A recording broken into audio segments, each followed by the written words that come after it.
Well, 1909 was the year that these two clubs met for the first time.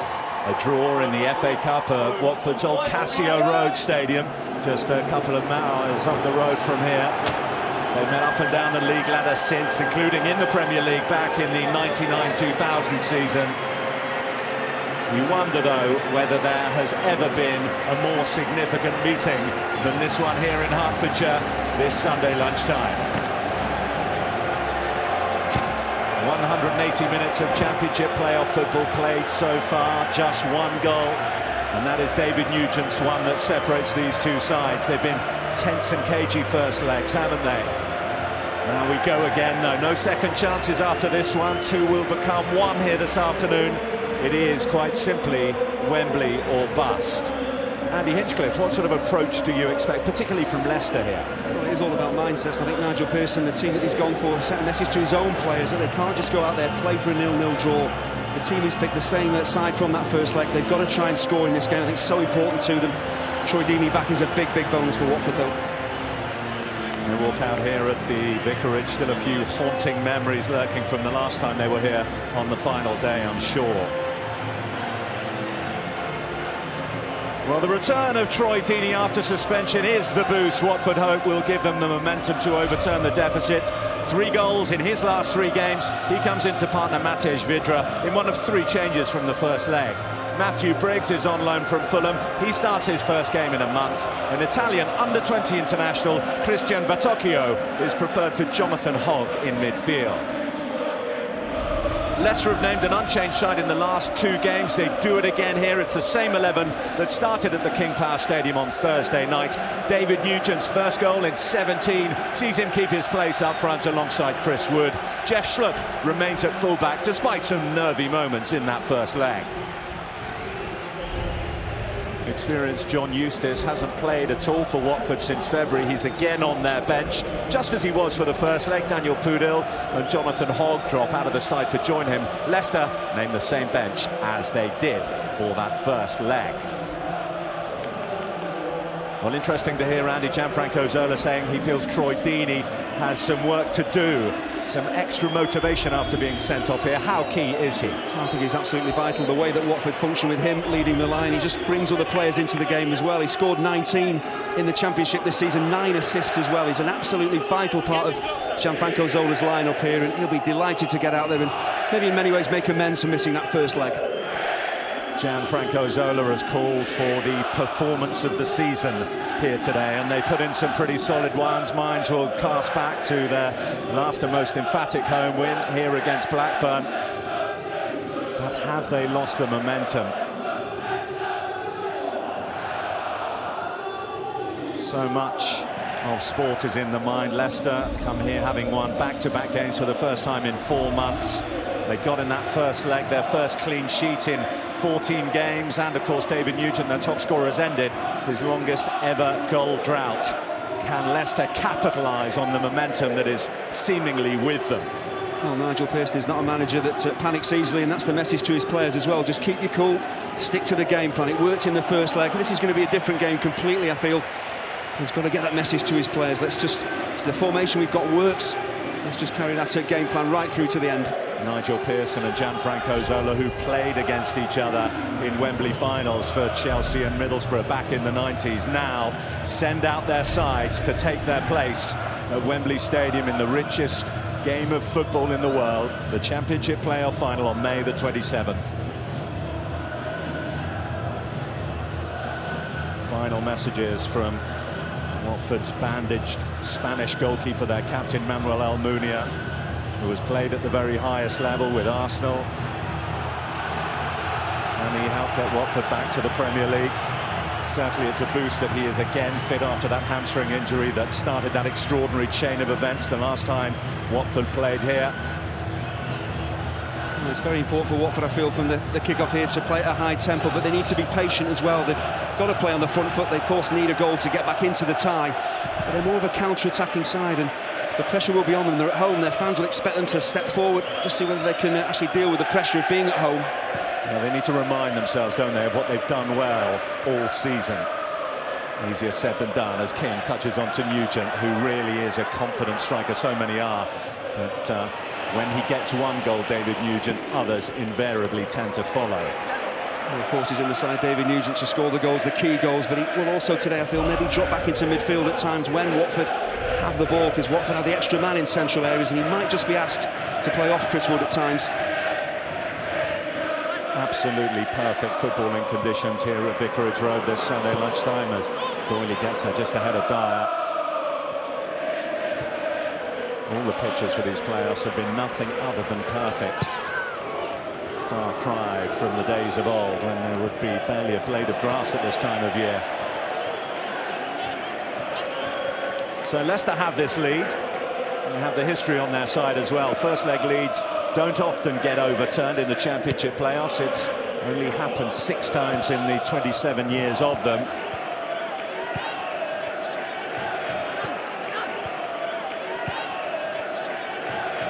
Chalobah, Abdi, Doyley, and Anya. Deeney. Anya's set off down the right. Deeney seeks him. Can he get him behind Schlupp? Well, this is why Jeff Schlupp has been retained at left-back, purely for his pace up against Anya. Some dodgy moments in the first leg defensively. In a straight leg race, he is very quick, quicker than Anya. He's quicker to that ball. Sends out a positive message, though, doesn't it? The selection of an unchanged side for the 3rd game in a row from Nigel Pearson. If you look at it, they've won the last 2 games, Leicester against Forest and, of course, against Watford in the first leg, so why change it? He's got it in towards Deeney. Doyley. Chalobah on loan from Chelsea, the talented team. And he's penalised, coming back at Andy King.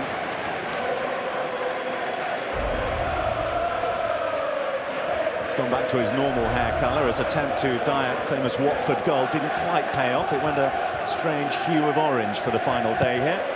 He's only a young player, but a very talented player. But Chalobah with Abdi and Batocchio, those 3 central players for Watford. With Deeney now in the side, his hold-up play is excellent. At least 2 of those 3 at times have to break forward and support Deeney. James. Knockout, who scored the goal to get Leicester into these playoffs.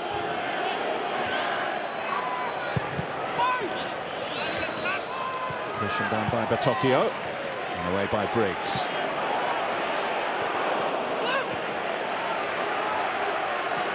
Keane and Schlupp.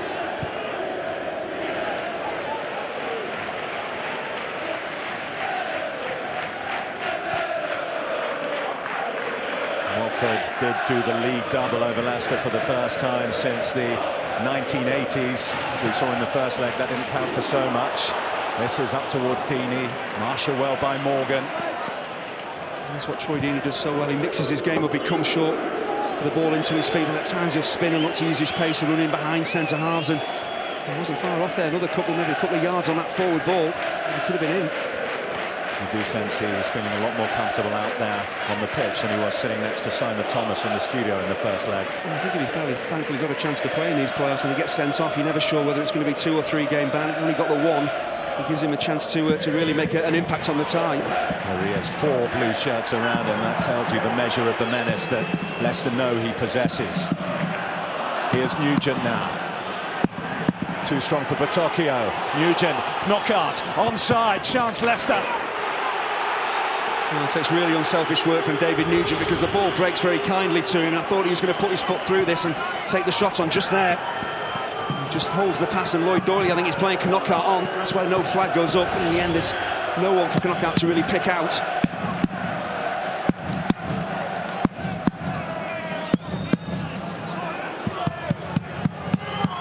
First corner, it's Leicester's, it's in front of the rookery. Ekstrand, touched by Anya.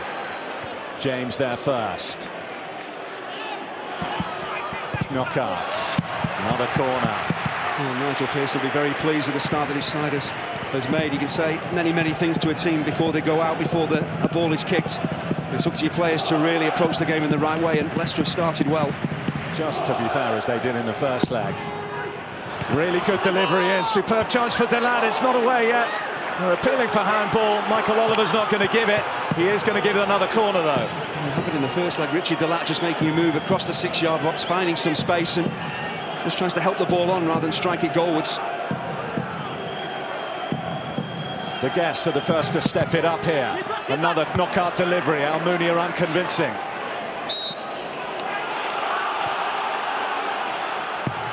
Well, it's not an easy decision for Michael Oliver to make. Richie Delat just helps this ball on. The arms are certainly raised, but I can't see there's any real intention there. Both players just throwing themselves at the near post. Real early pressure here. Wood went for the flick at the near post. Still no way out for Watford. It's with James.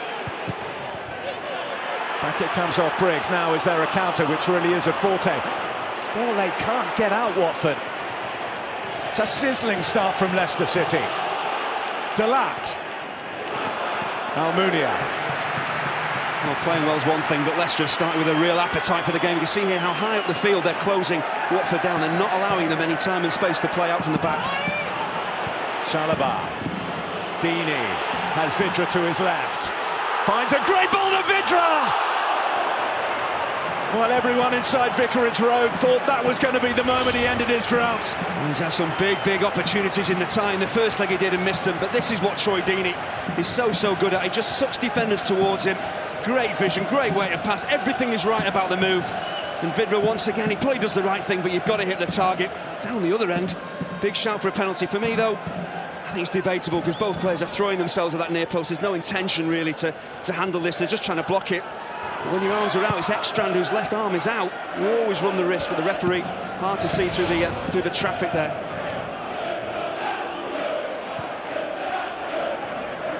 Schlupp.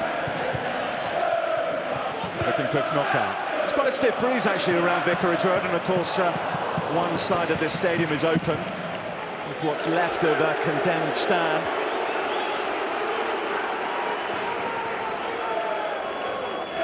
13 games and counting for Matej Vidra, Andy. Yeah, he's been out of sorts though, and he's been left out of the side in the last month or so, and maybe this is a reason why. Just his finishing was so sharp earlier on in the season. I think 6 months ago he would have drilled that into the back of the net. Another disappointing miss from Vidra.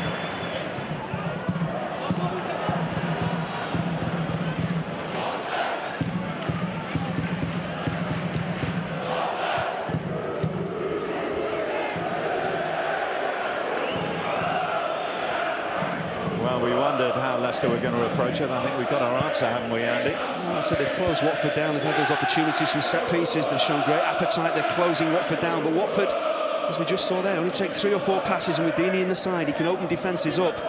So even when you're going forward, you've got to be careful you don't get caught against Watford on the counter-attack.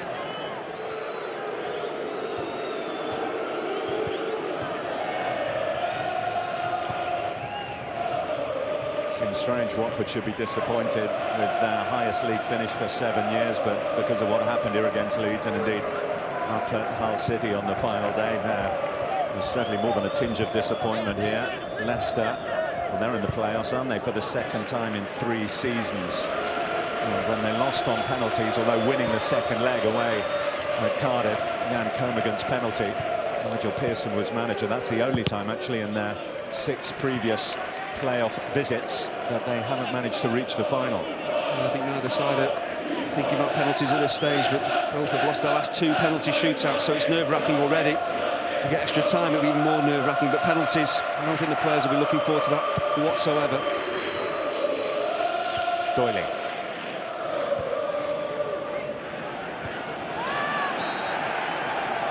Maybe a Watford free kick.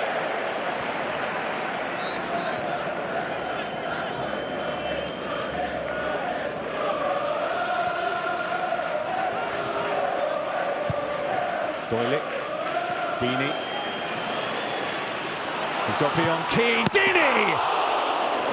He fired that in with some power, and Schmeichel had to get it a long way away. It's a fabulous strike, but you can't allow Troy Deeney to take that ball down and run at you. One of your centre-halves has to get touch tight with him. Once he gets it down and turns and runs at you, as we saw there, he'll just open things up for himself, and he's very unlucky with his strike. 2 Watford strikers in the polar opposites of form. Deeney 3 in his last 3, 19 all season. Vidra hasn't scored since February. You see Keane and Morgan there, they seem scared to death. They stand off him when that ball is flying towards Troy Deeney. One of them has got to get tight with him. You can't allow him to take him down and turn. He's got the ability to open something up from absolutely nothing. It's brilliant play. Nugent for Wood. Trying to get beyond the experienced Cassetti. Here's Delat. Knockout. And Andy King.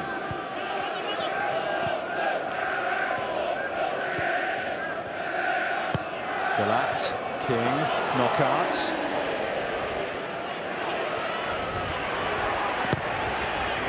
Briggs has lost out. Here's knockout. Cassetti again providing the defensive barrier that Watford needed.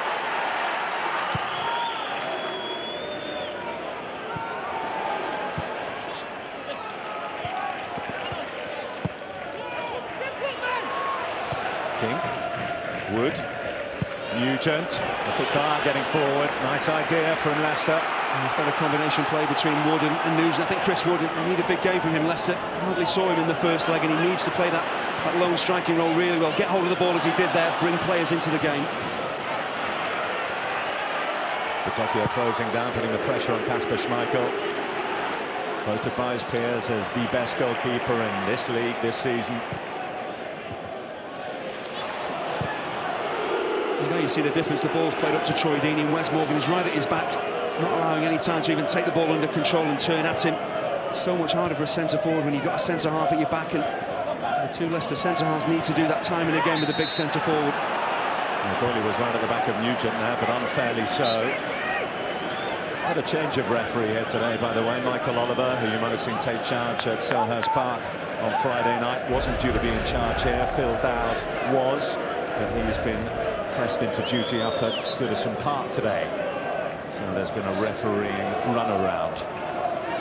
He's a good referee to bring into this game as well. Just one red card in 38 games this season, so he's a referee who likes the game to flow and likes to keep everybody out there. Delat, the deflection, will take it for yet another Leicester City corner, and they've had a view in this first 13 minutes. That right-hand side for Leicester is really profitable with Knockout ahead of Delat. Delat does like to get forward from right-back time and again. That's a really positive sign from Leicester. Away from home, a goal up. The full-backs are really bombing forward, looking to get crosses in. And this gives a chance for the centre-halves to come forward. Morgan and Keane. That's away by Vidra, Chalobah. The Tokyo is not the biggest, but was buffeted into by Dyer.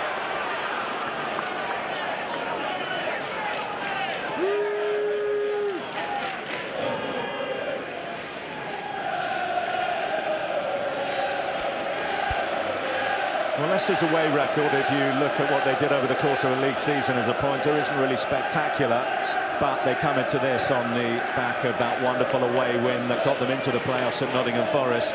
They hadn't won there since 1972, and they're still in some ways surfing the momentum that that win gave them. I think Leicester's away form not great during the regular season, but you look at Watford as well, finishing third. They've only got the 10th best home record, and I think that underlines the way that they play. That counter-attacking system is probably more suited to playing away from home. They're under more pressure at home, they get more possession, and they're not really a side that can keep the ball and really break you down, and with concerted pressure they love to suck you forward and then break quickly on the counter. Doyley, Chalobah, Adby, Watford's player of the year. On loan Chelsea man, now Cassetti for Vidra. Oh, goodness me! He's back! Matej Vidra has plucked out an absolute stunner, and Watford are level. Well, if you consider the chances that Matej Vidra has missed in this time, this is quite astonishing. It reminds me a lot of Robin Van Persie's goal, the ball dropping over his shoulder. The level of difficulty and technique you need to score from this type of chances, very, very high. Great movement off the ball, but there's no real urgency from the Leicester defenders. They don't believe he's going to take the shot on, let alone score. And Kasper Schmeichel is absolutely rooted. This is top quality. And the tie now is absolutely wide open. And Vidra, well, he needed a goal. This is a really spectacular one. A goal worthy of Zola the player, and Zola the manager celebrates with the rest of Vicarage Road. February the 23rd, the last time he wheeled away in celebration, and there's an element of relief about that one.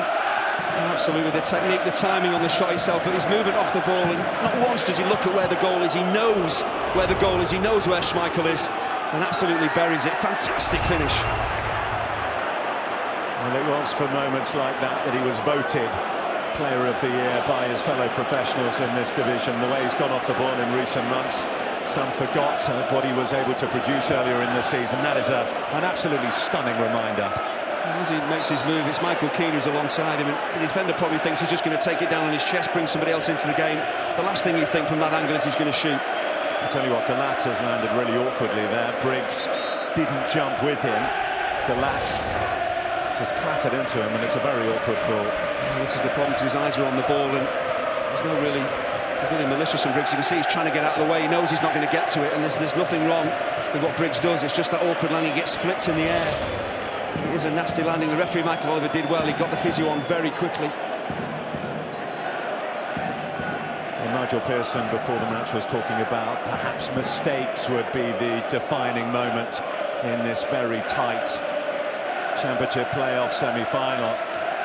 What he didn't talk about was a moment of brilliance, a spark, such as has been provided by Matej Vydra. I mentioned that finish by Robin Van Persie, but this was such... The level of difficulty here is just astonishing. Defenders all around him, a top goalkeeper to beat as well, and this is just stunning. You see his level of concentration. He's watching that ball all the way onto his foot. He knows what he wants to do. He makes his mind up so quickly. When he's in the penalty area, he's looking to do this, but to be able to carry it out as well, that's quite stunning. Launched forward by Schmeichel. The lat is okay. Here's Schlupp.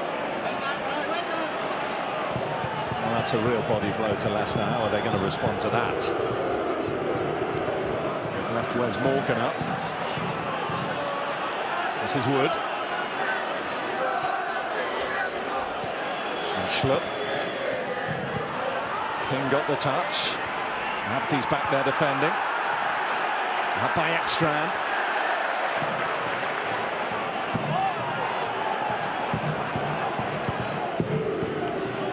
Dyer. Too quick for Doyley. Cassetti's there. Leicester trying to capitalise on the traditional post-goal vulnerability that sides often show. And this is the last matchup that Watford want, is Lloyd Doyley being dragged out from that centre-half role into the wide area against Lloyd Dyer, who is very quick, and the rest of those Watford defenders, as soon as Dyer picks up the ball, they've got to be aware a cross is going to be whipped in. Well, one Lloyd considerably quicker than the other.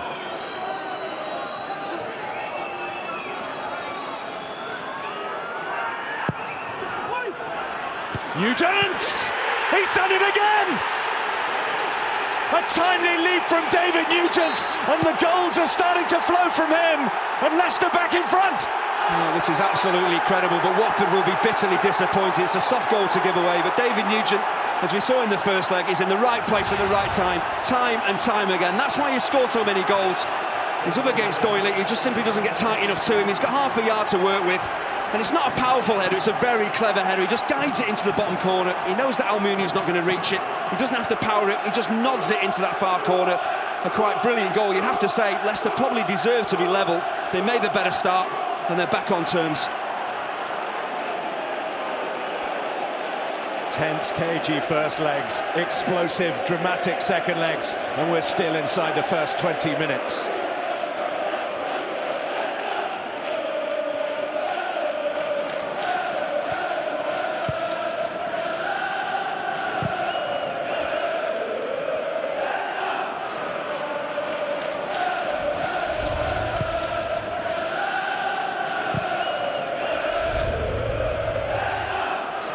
Vydra.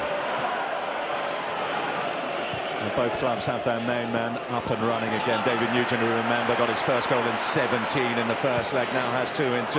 Oh, what a ball from Vydra to Deeney. Schmeichel did superbly well to come out quickly. Well, Michael Keane, centre-half, got caught ball watching here. He has no idea where Troy Deeney is. You can see he's watching the ball, doesn't know where the centre-forward is, and well, it's a good job Schmeichel's off his line quickly, because if not, Deeney's turning that into an empty net.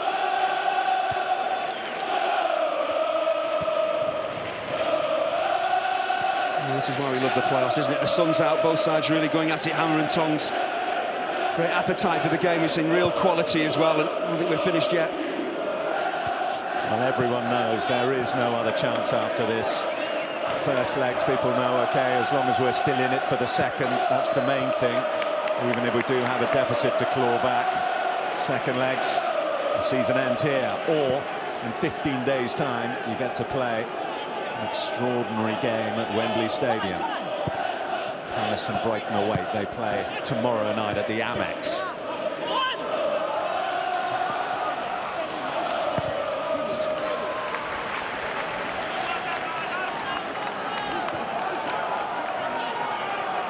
Well, just about 4 minutes. Watford were able to enjoy parity in this playoff. And Gianfranco Zola will be disappointed. His side back on level terms in the tie, and from set pieces, even in the first leg, they didn't look comfortable. Every time Leicester whipped that ball in, they looked in a bit of trouble. But give Dave Nugent a lot of credit. It wasn't the easiest header under pressure. It made it look so simple.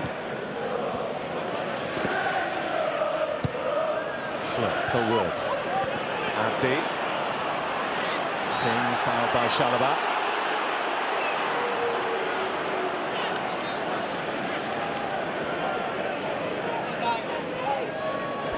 Got a clash of two systems here, and the Watford play three at the back with their wing backs and two up front. Leicester much more of a 4-4-2, but there are few surprises. This is the third meeting in 17 days between these two. Well, that really underlines why I feel it's right that Leicester are on level terms. They've really pressed the game. They've made it very hard for Watford to play out from their own half.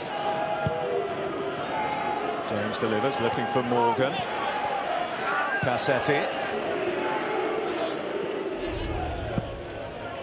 Just shows the importance of hitting the target when you have opportunities. Work the goalkeeper or put the ball in the back of the net. It's exactly what Leicester have done.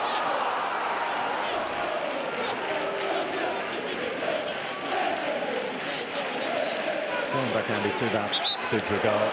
So many chances we saw in the first leg when he had a bit of time to think about it, and indeed today when he was played in by Deeney. That one didn't really have the time to think. It was instinctive, wasn't it? I was just about to say, look at all the chances he's missed. He's had too much time to think about them, and with that one he'd made his mind up early, and it's all about his quality, his technique, and it's shone through. Here's Anya. To run Schlupp. Lindesdale went to get it in. Briggs coming in at the far post. Well defended by Richie Delat. Here's Cassetti. Deeney. Wood back to help out. Ekstrand. Chalobah. Deeney's the target again.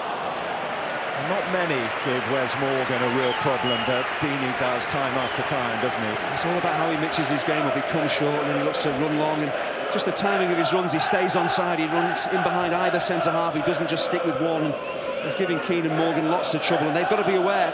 If they get caught ball watching, we saw it with Michael Keane. Troy Deeney, with the timing of his runs, will get in behind you and he'll punish you.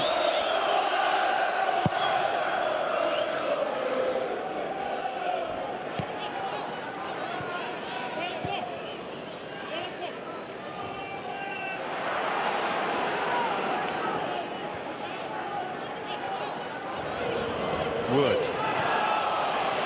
Dyer. In comes Knockout. He's under some pressure from Batocchio. See this with Knockout. He won't just stay out on that right-hand side. He loves to come inside on his left foot and join in. You've got that flexibility in attack, Leicester. It's a difficult one because he's under pressure and the ball's really coming at him. It's difficult to adjust your body and get the pace and keep it on target. Yeah, it was more of a tap-in for him on that final day at the City Ground. Almost the last kick of Leicester City's regulation season to bring them into these playoffs.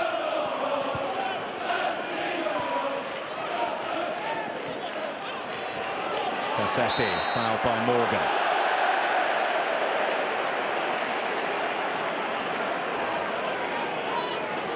You see this all the time with players. They always plead their innocence when they go in to try and pinch the ball. To me, Wes Morgan's got a case there. He seems to be just too strong for... Is it Cassetti? He seems to get his body in there, win the ball cleanly.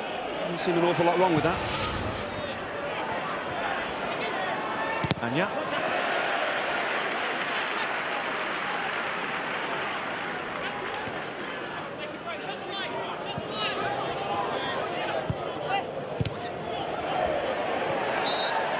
Nugent got his body in there ahead of Chalobah and won the free kick. There's that role I was talking about, David Nugent dropping back into midfield, making it very hard for Chalobah or Abdi to pick their passes. He's going to have to cover a lot of ground, but we know how effective he can be in the opposition penalty area. He might have to drop back into midfield and do plenty of work there as well.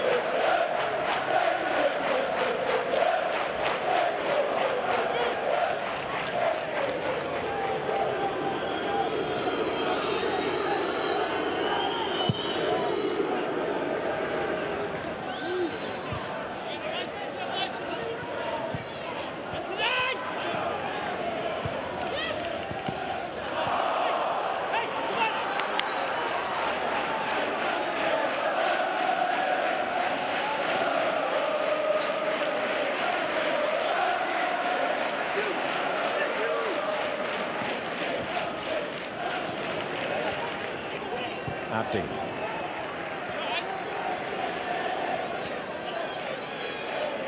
Seems Andy to be operating a little deeper than usual, Alman Abdi, with Batocchio afforded the chance to get forward. It seems that's the change that Gianfranco Zola is freshened up his side with, making those 3 changes. But yeah, Abdi's sitting deeper. It's allowing Chalobah and Batocchio just to push on. At the moment, they're just struggling to really get involved in the game. Briggs, another one of the changes he made, bringing him in for the Czech defender Daniel Pudil. Losing out to Delat.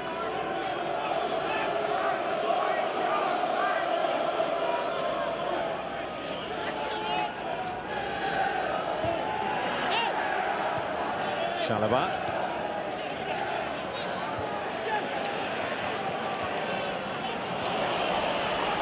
Nice pass by Chalobah, came in strongly and fairly. There's not going to be a free kick, there is going to be a Leicester break. Knockout. Too strong for Cassetti, too skillful for Batocchio. Watford still have a man down, that's why you can hear the reception around Vicarage Road. It's Andy King who comes in with the challenge. The ball just sits up. It seemed to me he didn't actually play the ball first, so he clearly plays the ball. There's nothing wrong with that. He's got every right to go for that ball. The follow through catches Chalobah, but he's not looking to injure him. He's trying to tackle, and the referee's got that one right.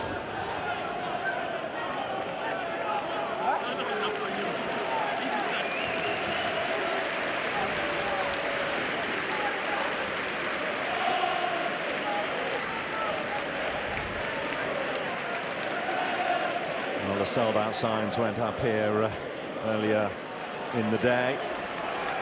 Every vantage point taken to have a look at this one and see whether Watford can emulate previous playoff successes. Their last playoff campaign, of course, ended in disappointment under A.P. Boothroyd when they were beaten by Phil Brown's Hull.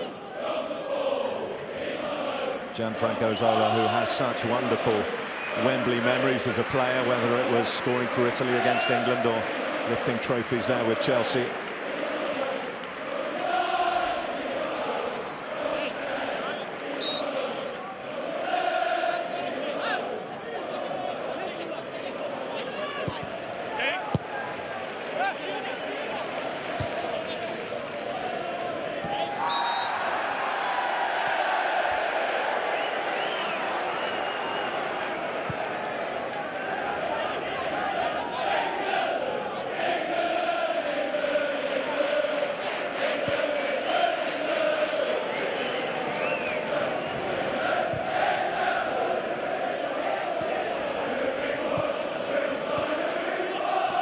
Batocchio couldn't get it to Briggs.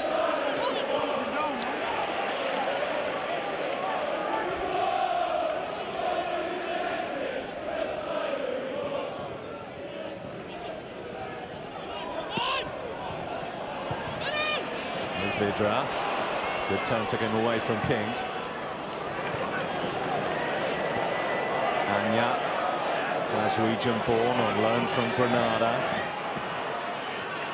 Dini.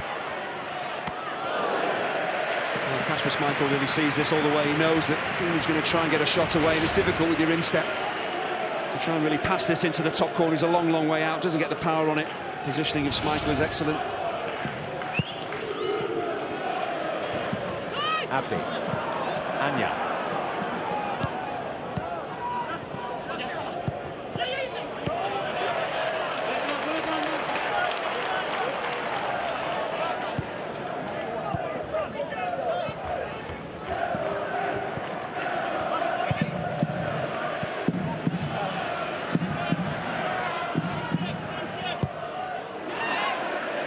Held out of play from Schlupp's clearance. Well, an entertaining half an hour played here at Vicarage Road. Matej Vidra's spectacular strike levelled up by David Nugent's second goal in this two-legged semi-final.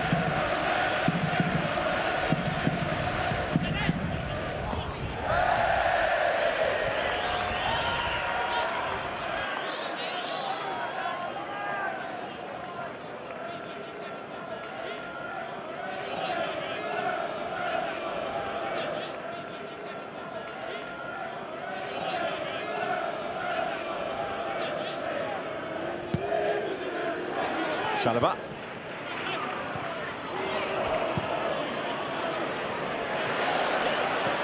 Industrious work from Nugent. They'll get the chance to come forward here and find Dyer. Anya now. It's a great bit of work once again from David Nugent. You talk about being the star, you want to score goals as a centre forward to win games, but his work ethic, he's a real team player as well. Giving Wood a chase. There's an element of unpredictability with balls like that because of this stiff wind around Vicarage Road today.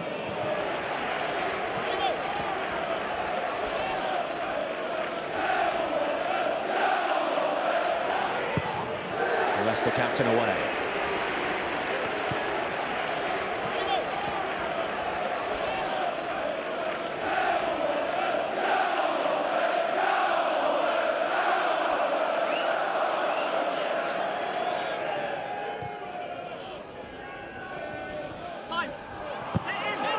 James taking it away from Briggs.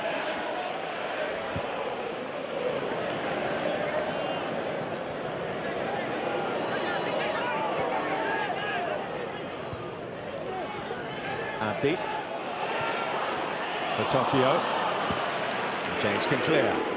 That's where Watford really do have to be patient. There's so many blue shirts back in defence with Dave Nugent dropping into midfield. It's mass ranks of defence for Leicester, and Watford just have to keep the ball moving. At times they're trying to play that killer pass too often, too quickly. Just maybe put a few passes together and just try and prise open the Leicester defence. Excellent close control from Vidra. He's got the touch back from Deeney. James got a boot in and now knockout. Dyer. Wood offside. It's a tight one. Yeah, this looks a very tight call. Cassetti's arm went up very quickly as soon as the pass was played. They made their mind up to step up, and from that angle it looks very, very close. The linesman absolutely convinced Wood was offside. Well, he's got a yellow card because he carried on and took a shot at Carl that came back off the crossbar.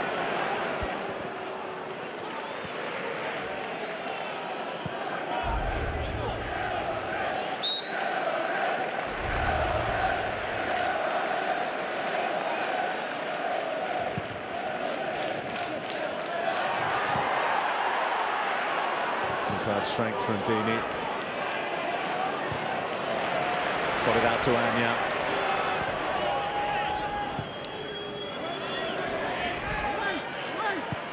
King. Chalobah. Not going to afford him any space in an area like that after what he did to them in the last league meeting. Dyer trying to unlock the door again. He did a moment ago with that very tight offside decision that went against Leicester. It's so congested in the middle of the park, really, for Watford going forward. They've got to try and get Briggs and Anya into the game, running at fullbacks. Deeney. Well, he can do just that and find Anya. Anya leaves Schlupp on the deck. And again hangs it up. Deeney goes for the spectacular. Well, that's the difference for me. If they can get Briggs or especially Anya into the game, they have the ability to twist and turn and deliver some crosses. They need to stretch that Leicester defence. There's so many bodies back there, it's hard to break them down. That's a tough opportunity, though, for Deeney on the stretch. I think he wanted it put in a little bit earlier, didn't he? There was one twist, one turn too many from Ikechi Anya. I think Anya's been watching too much of Peter Beagriff, because he used to twist, and at times he should deliver a lot earlier as well. I doubt it.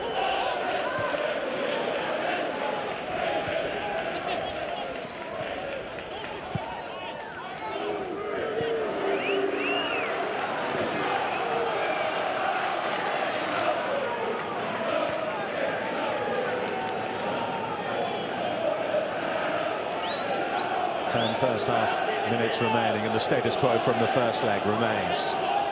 Leicester's lead is a slender one.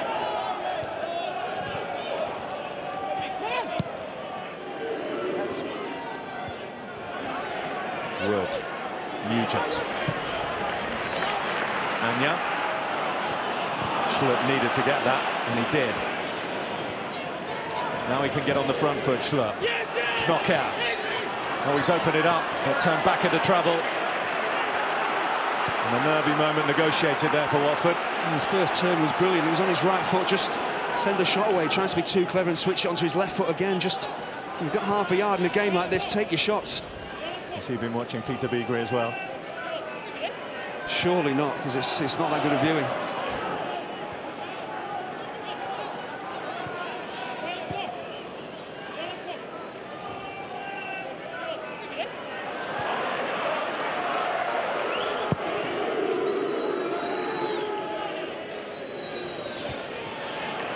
Next round. Sometimes his arms all over Chris Wood, but it's been allowed to go.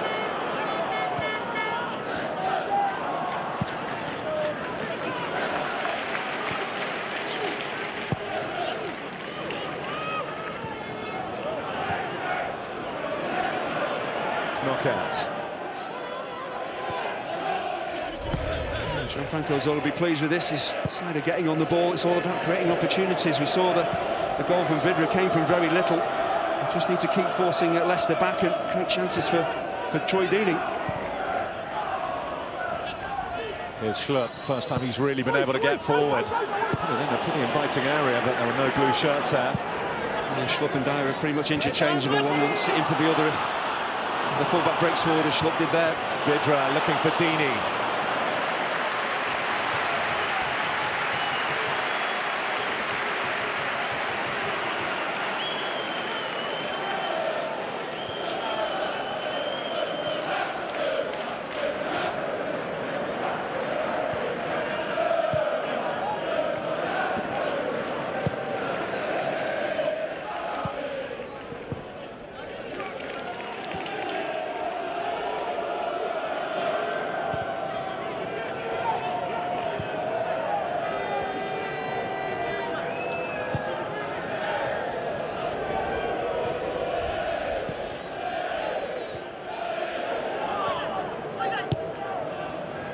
Wood.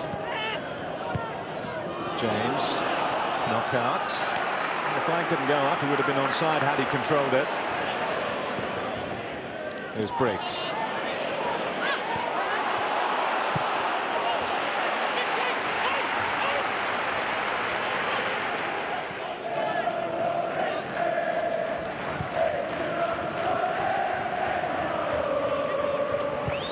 Cassetti. 5 full Italy caps to his name.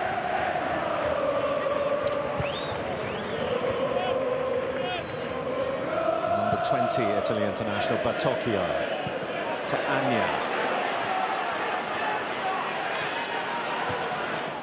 Chalobah, lovely first touch. He's found Anya. Anya in for Deeney. Fabulous build-up play, especially from Chalobah. What a great defensive header from Wes Morgan.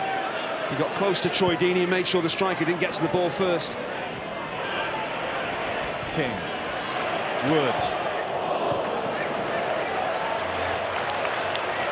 The game is certainly ebbing and flowing. Leicester having a bit of possession, then Watford coming back at them. I do feel if Watford can get it in wide areas, get crosses in like this, that's brilliant from Wes Morgan, though. Big, powerful centre-half, gets his body in the way. It's a really good clearing header.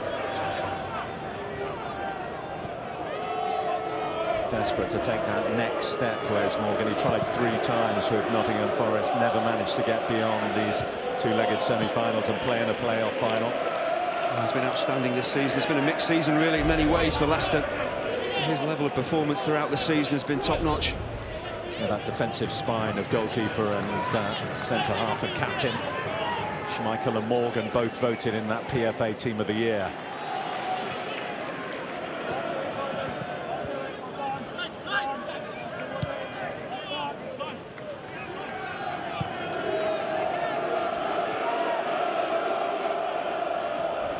Cassetti.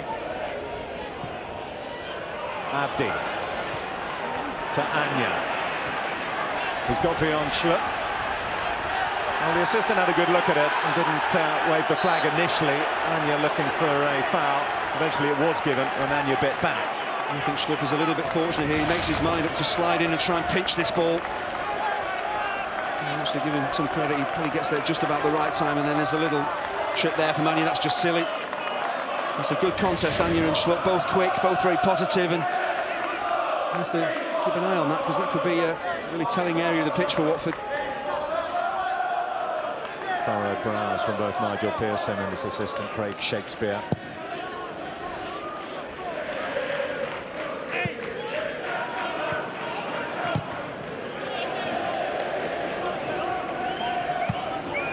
A lot of people expected Leicester to make a change in that left-back position and put Paul Konchesky in.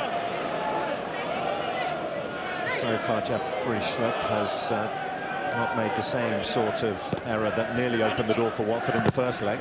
You're looking against Paul Konchesky, but maybe if you do that, it just sends a signal to the opposition that you're thinking about being more defensively minded. Schlupp is a forward-thinking fullback. Well, he's a striker, really. Absolutely, he can play anywhere. He's very versatile. But I think if you play Paul Konchesky, it just maybe says to the opposition, we're going to sit deeper. We've got recognised defenders in there, and we're looking to maybe just pick up the draw that we need. They've got the draw that they need so far, but they have played on the front foot. Also another factor, Paul Konchesky has had a recent hernia operation, so perhaps isn't as match fresh as the young Ghanaian international. Batokio. Keane away. Ekstrand. This is Dyer.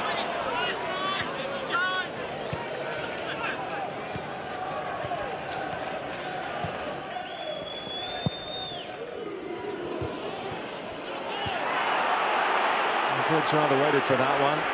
Watford don't pay the price.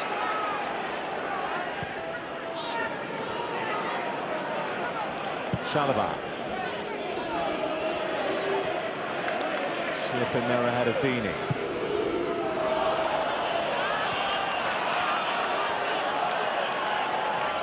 Abdi for Anya.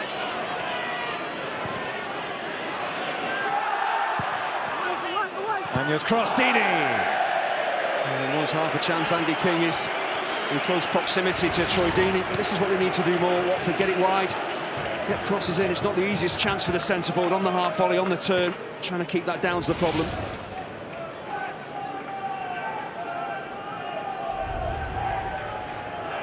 And they're asking the questions. The only one so far finding the back of the net was that one from Matej Vidra. I think we've seen from Gianfranco Zola during the course of the season, he's not one to panic. He wants his team to do anything differently, just encourages them to keep playing their football. And as the tension mounts, as the time runs out, little things will start to prey in the back of Watford's minds. They've only won one of their last 5 games here. Leicester City, the joint best away defence in this division over the course of the season.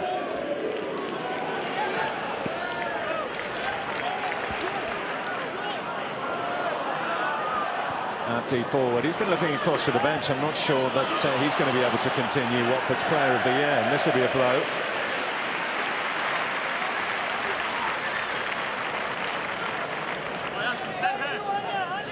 Can he make it through to half-time to be assessed by the medical staff, or is that too much of a risk?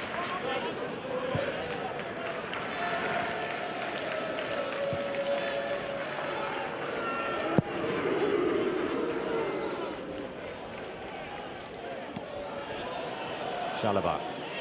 In comes King. Nugent.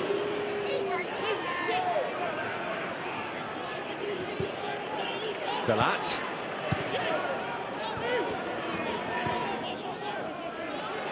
Now James to King. Leicester content to hold on to possession.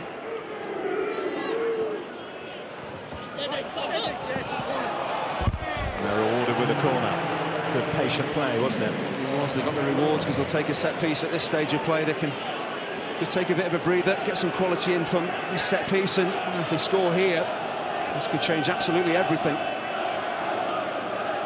Well, their equalising goal on the afternoon came from a corner. What can they do with number 7? They'll be lucky 7.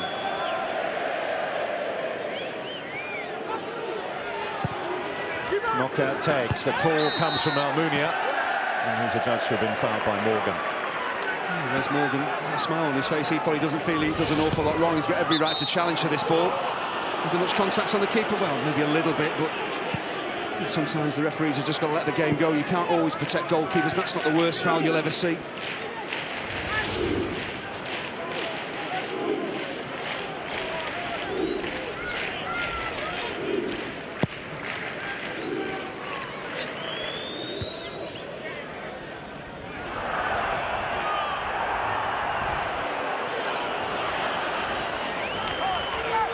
fabulous first half. It's everything you expect from the playoffs. Exciting, there's plenty of desire, determination, some real quality as well. And I'm sure we've got a fascinating second half in prospect as well.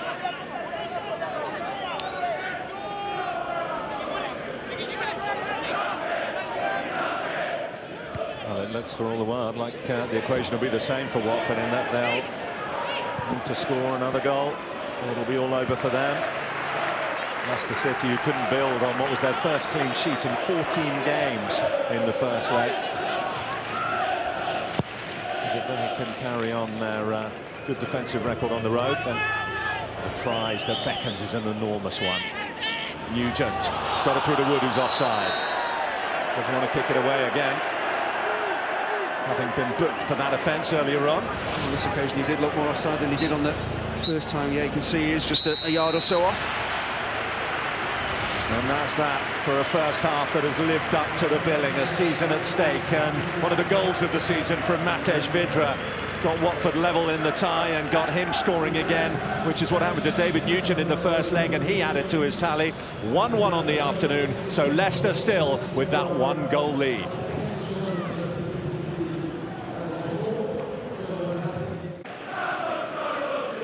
It is tantalisingly poised here, isn't it? Watford top scorers in the Championship. One more goal required to stay alive. One more win to keep their Wembley dream alive. Or Leicester, who 2 weeks ago thought it was all over. If they're able to maintain the scoreline as it is now, then they go to Wembley to take on either Crystal Palace or Brighton. No half-time changes, and the positive news for Watford, Andy, is that Alman Abdi is out there after what looked like could potentially be a match-ending injury. It's absolutely vital, the player of the season for Watford. They need him out there, and they need his influence out there. And it'll be interesting this second half. Leicester got everything right in that first half. The formation, the high-tempo game they played, they pressed Watford in their own half. And they continue to do that for the duration of this second half. And the onus is on Watford, of course. They need a goal, and they're going to take a few risks. Watford attacking a packed Rookery end in this second half. Here is Abdi. Batokio. Abdi. Anya. Beyond Schlupp. He's slightly wild with his lunge. Batokio. Out by James. Cassetti. Just too inviting for Cassetti, that ball breaking. The penalty area, but a good start from Watford. This is going to have to be the way of things for Gianfranco Zola. They need to get hold of the ball, get it into wide areas, force Leicester back. They need to start creating more chances than they did in the first half. Marco Cassetti with the shot. April 2010 for Roma against Atalanta, the last time he scored a goal. You can see how high up the pitch he was. You can see how Watford are going to press the game when they keep possession well, which they can do in central midfield areas. And maybe a couple of those centre-halves can press on, join the midfield, and maybe get shots away. Cassetti, by the way, one of 5 of the Udinese loanees in this starting lineup for Watford. They've got one on loan from Fulham, one on loan from Chelsea as well, and one from Granada in Akechi Anya.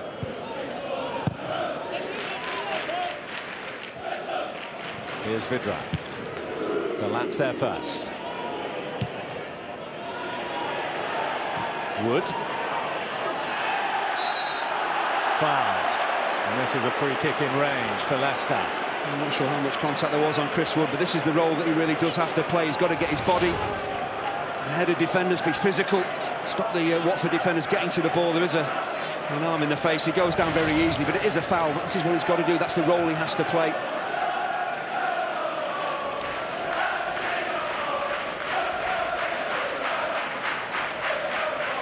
Good couple of thousand Leicester City fans housed in the Vicarage Road end, towards which Anthony Knockout will fire this one by the look of things. He's called Matty James towards him. That'll be one of these two.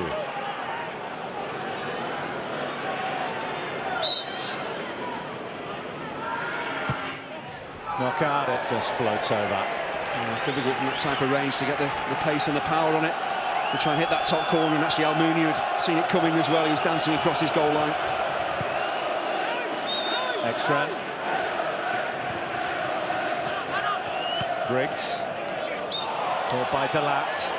You can see the high pressing game that Leicester played really throughout the match. There's at least 6 or 7 blue shirts in that Watford half. They're not allowing the home side just to get their passing game going, get their rhythm going, and play out comfortably from the back. And if you do this, of course, you're going to commit the odd foul or two. And slightly high from Richie Delat. He's desperate to get to the ball. He's nowhere near it. Is it a tempo? Is it a strategy they can keep up for 90 minutes, though? Delat. Chalobah pushing for Batocchio, but James was there first. Nugent.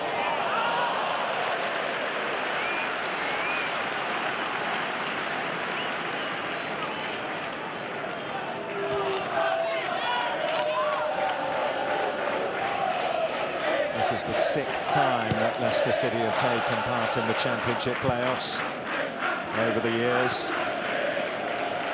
Never have they lost on a away leg of a semi-final. Was it 4 of the previous 5? They've actually reached the final as well, so the record in playoffs is pretty good, at least getting to finals anyway. Now they actually won the tie to take it to extra time against Cardiff last time out, 3-2 away, you might remember, and then there was that penalty. Doyley.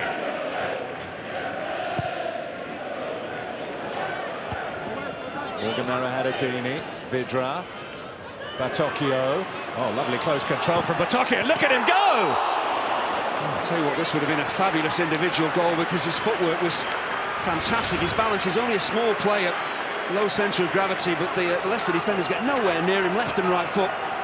He's so close, possibly just clips that post as well, and there's a deflection on the ball as well. He does brilliantly to open the chance up for himself, and he's a whisker away.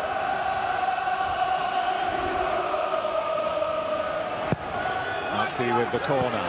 Oh, it's come all the way through. Ekstrand gives chase. Bizania.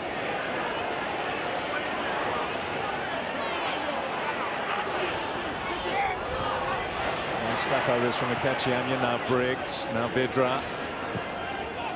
Doyley. Abdi. Good spell this for Watford. Abdi's cross over Cassetti. Away by Dyer. Chalobah taking it off the toes of David Nugent. Well, Leicester might have to play Watford at their own game, sitting in deep, being forced to defend in numbers, and then they'll be quickly breaking on the counter-attack with David Nugent. Dyer as well, and him they've got a real speed merchant.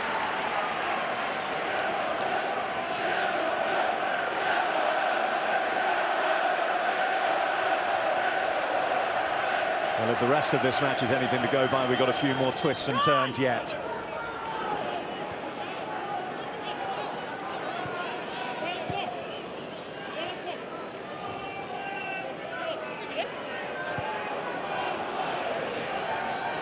Knockouts. Delat outside it. Richie Delat. Briggs thought about that one. Wood back across goal. And it's a real feature of Richie Delat's game. He loves to get forward. He has throughout this tie. He does well to pick out the ball to Chris Wood, but there's just no power on there. He can't score from there. He's just trying to help it back into the 6-yard box.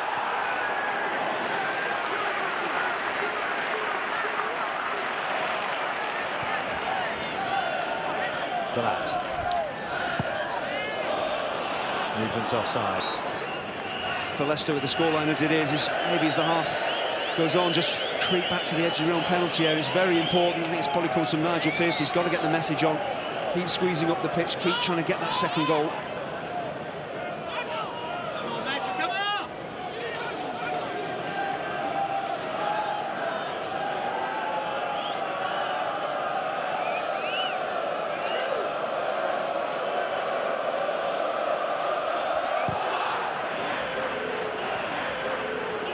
Deeney.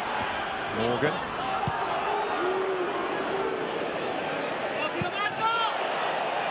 Wood's presence enough to put Ekstrand off. He's got it.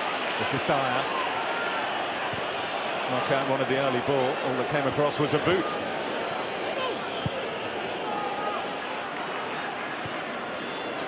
Knockout.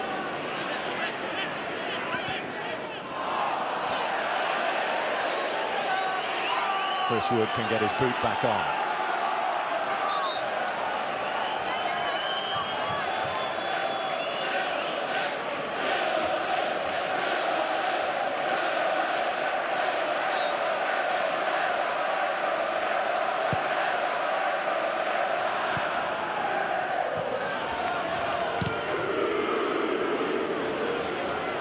didn't quite get that as he wanted.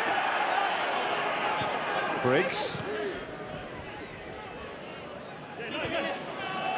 Down the line for Deeney.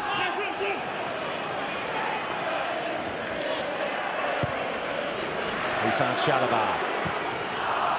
Went for glory again. He had Anya and acres of space to his right again. Such a young player that Chalobah is going to make mistakes, just wrong choices at times, but great hold-up play again from Deeney. Square pass just invited Chalobah to step forward, but the contact wasn't right.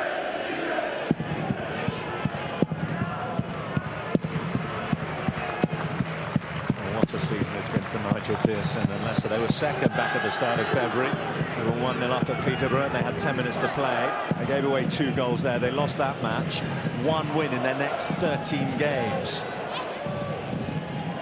They recovered ultimately with that win at Forest on the final day to get into these playoffs. That's why so many people think, as the ones who sneaked in, they may be the dark horses to go all the way to the Premier League. Well, I think if you'd offered Nigel Pearson this position even a month ago, he would have said you're dreaming, but this is where they are, and this is the opportunity that they have to at least get to Wembley and possibly get promoted, but it just looked so unlikely. Well, they're 35 minutes away from Wembley as it stands. Here's Doyley.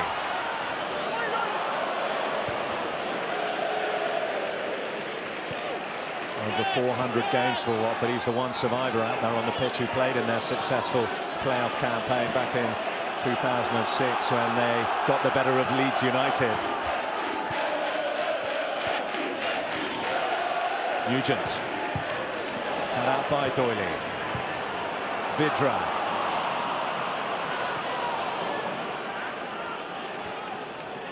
King. Delat. Knockout. Little nudge in the back of Briggs by Richie Delat. It's really positive though from Leicester, considering the scoreline. Both their fullbacks are getting over the halfway line, joining in. It stems from the managers just urging them forward. And they have to be careful though. They have to make sure on the counter-attack they lose possession high up the field. Watford are more than capable of breaking quickly. Well, one trap you so often see sides fall into when they have a first leg lead and a 2-legged tie, and it's a tight lead, a slender one, is that they sit back. Leicester haven't done that at all, have they, today? They've done completely the opposite. It is so important. Andy King and Matty James, the 2 central midfielders for them. If the fullbacks go and join in, at least one of those 2 has to be the defensive insurance and just sit in front of the centre halves so they can mop up any problems that Watford throw at them. Abdi. Vidra. Briggs. Still Briggs. Vidra. Abdi! Well, this is a big, big chance, and it's wonderful awareness from Vidra, because he could have taken the shot on himself, but he just opens up his body. Pass comes in from Briggs, just opens his body up there, one touch, takes all the pace off the ball, and you've got to hit the target from there. Vidra will take the corner. It's back for another one. Watford cranking it up just before the hour mark. You'd have to say neither side are completely comfortable from set pieces.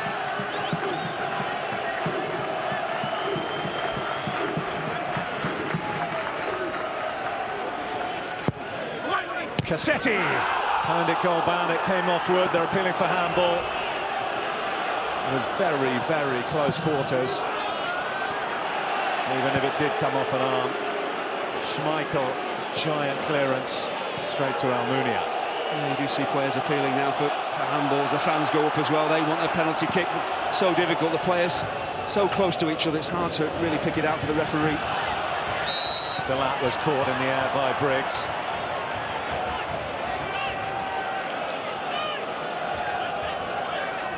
It isn't the greatest ball in.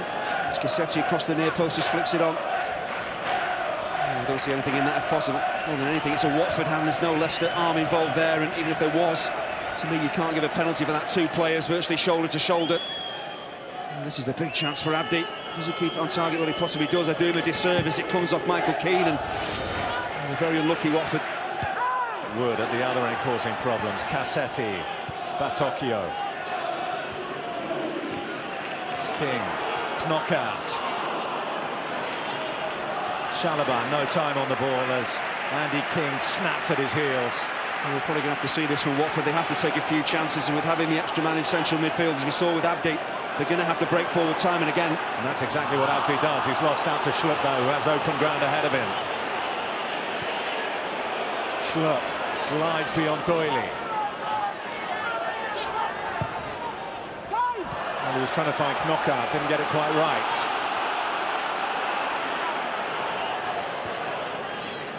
Gatocchio.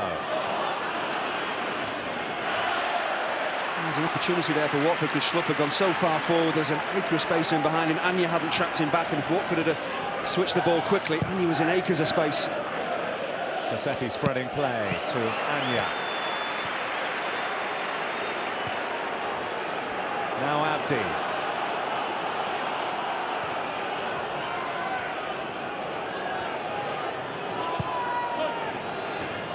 Vidra, no way beyond King.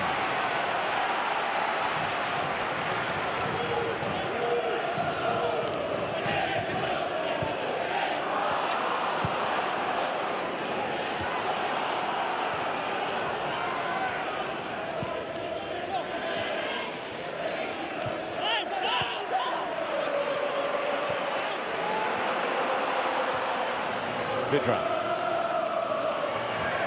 Briggs.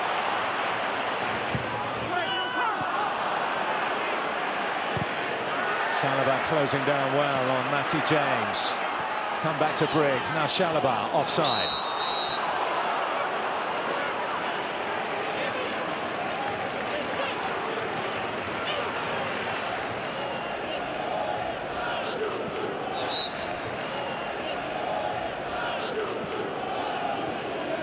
Leicester are going to make a change. They've got Harry Kane on loan from Tottenham Hotspur. He is going to come on. And as he did in the first leg, replace Chris Wood.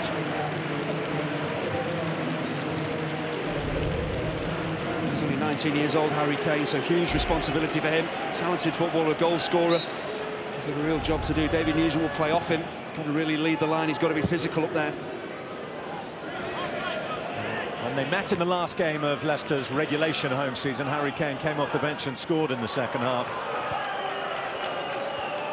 Another Leicester goal here. Well, it would be very hard to see Watford coming back from that body blow. Vidra. It's a mismatch with Morgan on that occasion. Knockout offside. He started complaining about the offside decision before he was actually given. He was actually telling the lies when he wasn't offside, so you could pretty much tell that he was.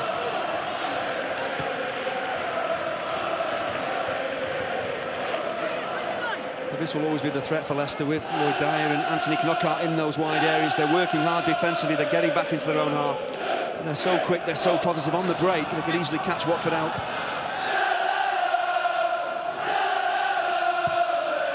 Cassetti, Vidra.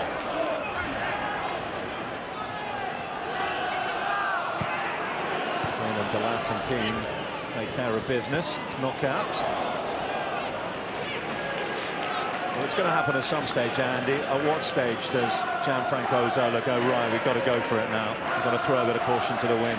He's had great faith and trusted his players throughout the season, that whether he wants to play the style of formation. So I think he'll stick with it maybe for another 5 minutes or so, but eventually he's got Forestieri, he's got Hayhoe on the bench, he's maybe got to go with a genuine front two. It's hard to think of who to take off. He's got the extra central midfielder, so maybe one of those middle three will be the one to make weight. We'll also be wary, of course, of what happened when they really went for it on the final day here against Leeds United. Found Paddy Kenny in the inspired form, but then got picked off by Ross McCormack on the counter-attack.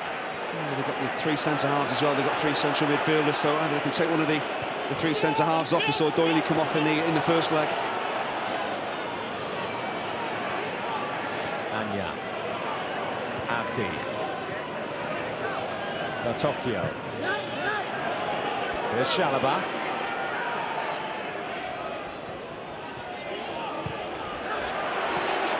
Doyley. Anya. Cut out by Keane. Here's Chalobah. Nugent trying to get it away, but it's only got as far as Doyley. He was asking too much of Anya. The pressure is going, and Anya down that right-hand side keeps getting into dangerous areas, trying to pick out crosses. There's just so many Leicester defenders back in the 6-yard box, it's hard for him to pick anyone out. And here comes the Watford change. Final instructions for Fernando Forestieri from Gianfranco Zola.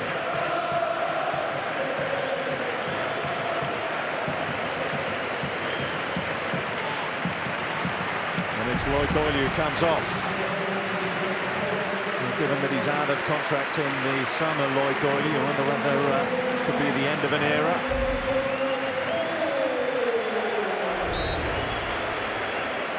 There we go, right on cue, Andy. It's a positive change, isn't it? They need an extra forward out there, and Briggs is just going to drop back into the back three down that left-hand side. He can comfortably do that. Forestieri now, they've got an extra body up front, but it's all about creating opportunities. You've got Vidra and Deeney, Forestieri now. Can you create that one opportunity to get back into the tie?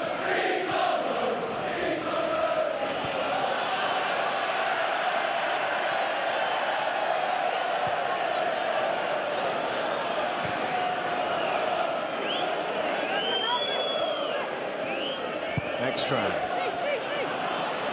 Vidra. Getting the return from Deeney. Vidra! Matej Vidra steps up when Watford really need him. And once again in this extraordinary semi-final, we are level. Well, his first goal was quite individually brilliant. This is a fantastic team goal. And you look at the link-up play, we talked about it time and again, between Troy Deeney and Matej Vidra. What about the layup from Troy Deeney? The weight of the pass, he doesn't have to break stride, Vidra. Still, he's got some work to do. He's got a top-class keeper to beat. But when he drops deep and gives him goals like this, he's such a threat. And it's a really composed, comfortable finish. And out of very little, suddenly Watford burst into life. And once again, the tie completely wide open. Such a comfortable, cool finish. Well, throughout the month of March and April and into May, they've been waiting for a goal from Matej Vidra, Watford. Now they have two in what could be their final game of the season to try and ensure that it's not, that they'll have one more go at Wembley at the end of this month. Well, we talked about the influence that Troy Deeney can have on this Watford side as well. Many centre-forwards desperate to make amends in the first leg, might have turned and tried to get a shot away. But he's such a good team player. He appreciates where the real danger is. It's the onrushing Vidra. The layoff, the weight of the pass, magnificent. Well, here we go, level again. Just about a quarter of this match remaining. 22 odd minutes left in the season of one of these clubs. Obviously, we have the spectre of extra time and penalties if the scores are as they are at the end of the 90. No away goals rule in the playoffs. Forestieri. Batocchio. His run is used as a decoy.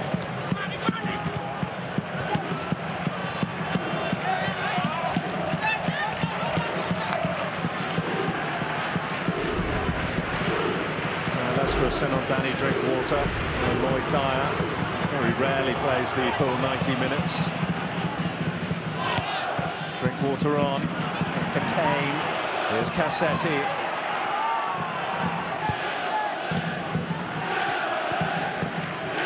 Forestieri. Vidra. Forestieri. Looking for Deeney. Shoulder to shoulder with Morgan, but no way round. Oh, Wes Morgan does really well. He just gets his body in the way, but I've seen a couple of examples now of just why Watford have done so well this season. The football that they play, it's controlled, it's measured, but once they play up to Deeney, he's such a powerhouse up there, he's such a threat. Defenders really do have their work cut out.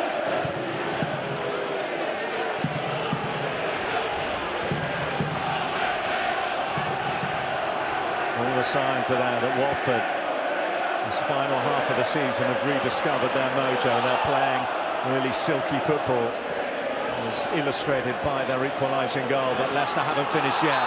King is going to be pulled back for a foul on Kane earlier in the move. Going to be a booking as well for Cassetti.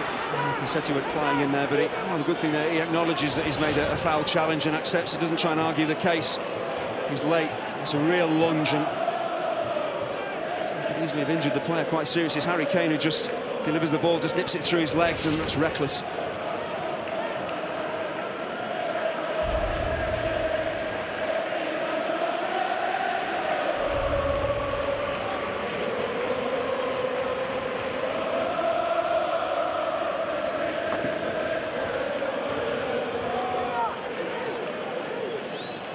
Kane and Anthony Knockout. Well, the two in contention to take this for Leicester.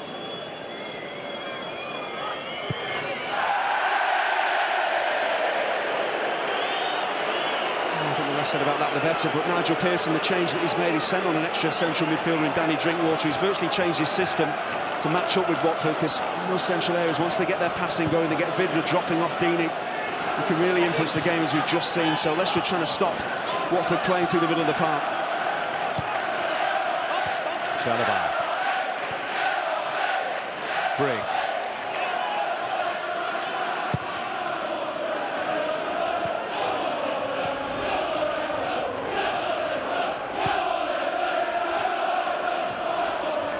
This match following a strange symmetry of pattern to the one at the City Ground on the final day. It was 2-2 going into added time at the end of that, and we all know what happened there. So Leicester won't feel too downhearted about the way things are going, but Watford continue to come at them in golden waves. Here's Forestieri. Now Anya. Anya's cross out by King.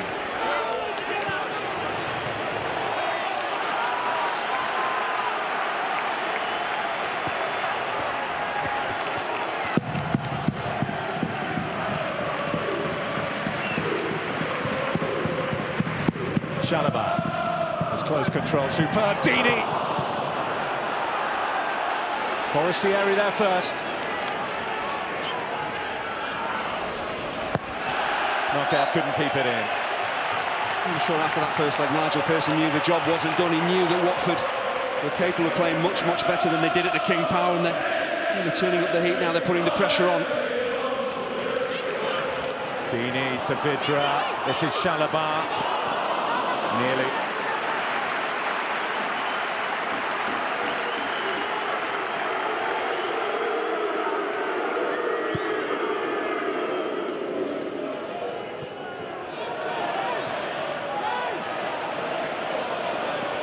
Briggs. Chalobah. Abdi. Anya.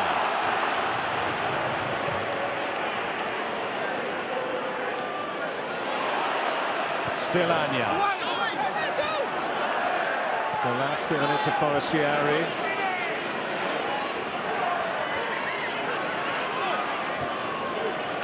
Now Batocchio. Schmeichel got his body behind it just as well, because he couldn't hold it first time. It's one of those horrible ones for goalkeepers. You're not sure if it's just going to die on you, maybe bounce in front of you and it makes the save. Really difficult. His positioning's good. You see that ball swerving, moving in the air. Deeney's on the scene as well. It's difficult for Schmeichel.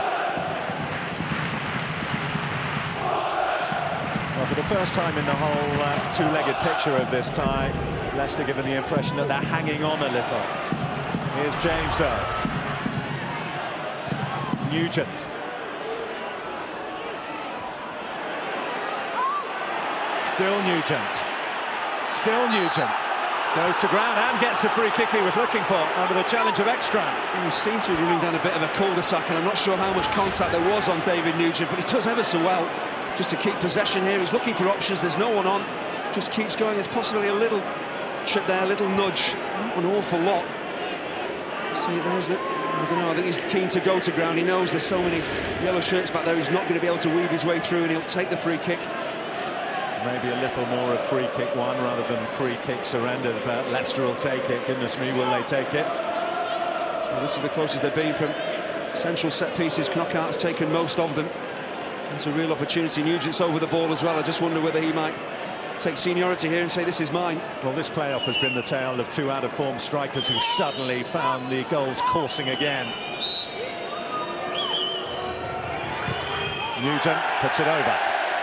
The idea was right, just to whip it over the ball, keep it flat, keep it pacey. It's a cardinal sin when you don't hit the target. It's a really big opportunity, because Leicester have hardly been in this second half, been under the cosh. Watford have played well, and chances like this have been few and far between. Hit the target, work the keeper. That snarling expression we just saw from Nigel Pearson, telling you everything you need to know about mistakes. Here's Kane onside. Goodness me, had he found Knockaert there, it would have been more or less a tap-in, wouldn't it? Marco Cassetti actually does really well because he just cuts off the supply line to Knockaert. Leicester coming back at Watford now. Delat out by Ekstrand. In comes Nugent against Vidra. Delat caught by Batocchio. Another free kick. It's a really good response from Leicester because they've been under the caution. Vidra's levelled the tie up, but Leicester haven't felt sorry for themselves. They've kept going. It's just sloppy at the back from Watford. Haven't seen that in the second half, but this is a big opportunity. See Knockaert, but I think Cassetti's positioning here makes it very hard for Kane to play that square ball, so give the centre-half credit.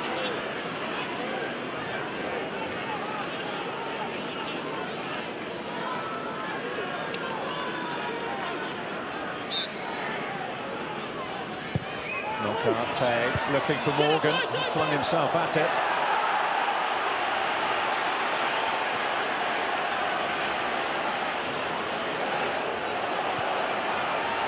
Abdi.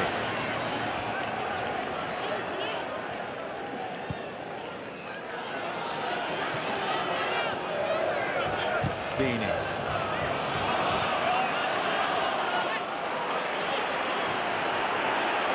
Game number 51 of a long season for Watford, 53 for Leicester. And these two clubs slugging it out in the final minutes of the season, for one of them anyway. Knockaert.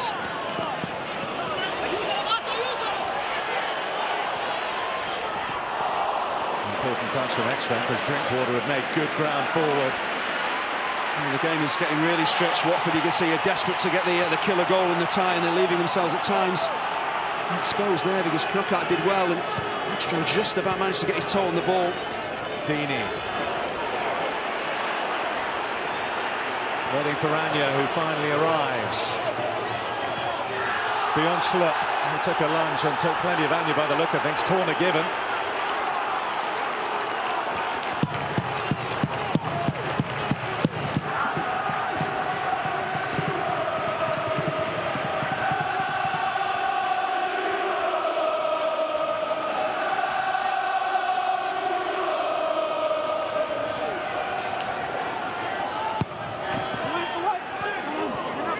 Forestieri.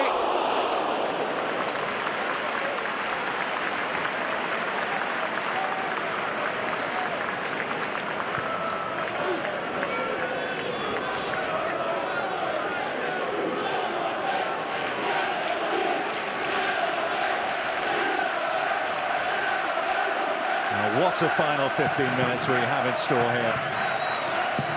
It's been an absolutely cracking playoff tie this second leg, hasn't it?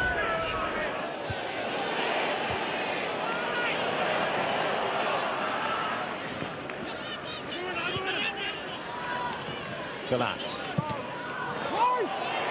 Drinkwater.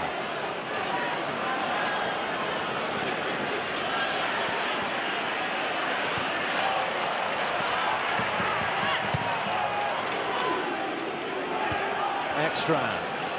Away from Knockaert. Here's Chalobah for Forestieri. Beyond Morgan to Vidra. Dini makes his move. He's onside.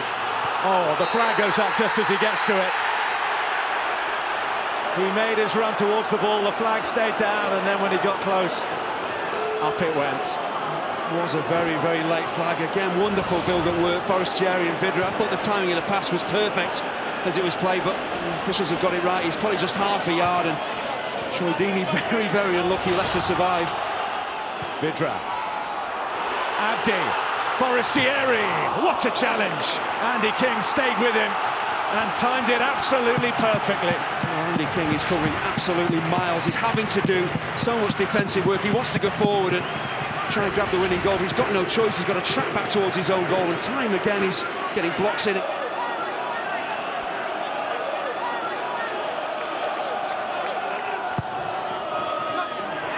Dini couldn't get that. Cassetti is the one who could only glance wide. He should have done better because it was pretty much a free header, and this is criminal defending from Leicester. At any stage of any game, you can't allow a centre-half to come up from the back and that much space to work with. Decent contact here, and Schmeichel could have been in trouble. Jonathan Holt's going to come on for Watford. Interesting to see who he brings off here. And effectively it is the man who replaced him in the starting lineup, Christian Batocchio. It actually makes sense, this to me, because it's fresh legs in an area of the pitch that Watford have really dominated, and sending out Jonathan Hogg. Whether he'll just play a bit deeper and that'll encourage Chalobah and Abdi to break forward a bit more, or whether Hogg can break forward as well, it's been the key change for me. Watford have really influenced the game from there.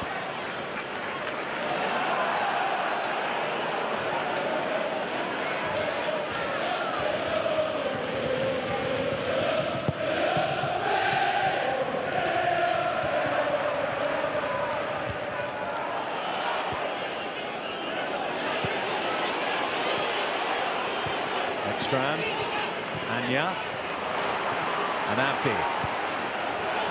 Vidra.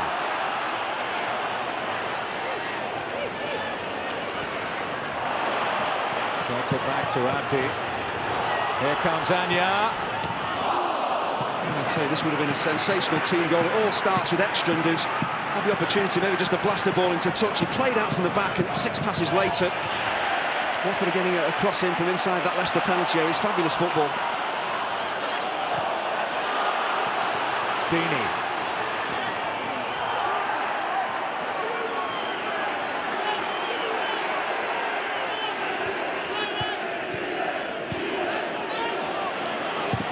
Briggs. Away by Delat.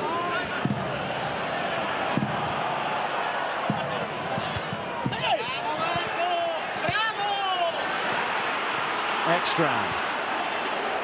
And Anya. 10 minutes left for one of these two to try and find a winner without the need for extra time and all the drama that can bring, as if we needed any more.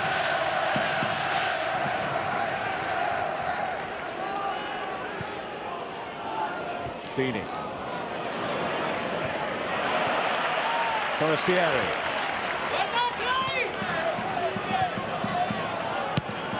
Hogg. Dini, Hogg.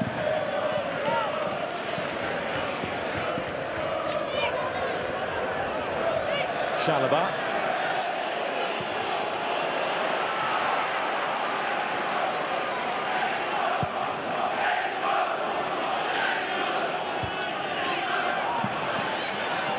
Dini. Vidra.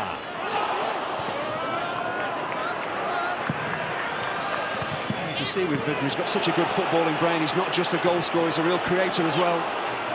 Chalobah. He's got another bite at it off the heels of Schlupp.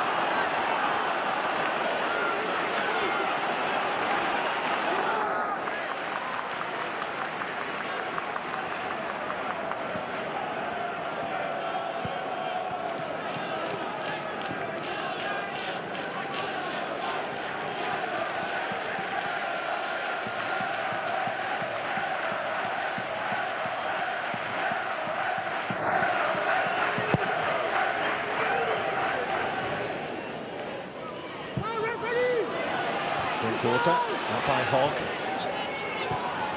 on by James, and here's Hogg to lead the latest in this second half series of Watford charges. Forestieri, King has had an incredible second half.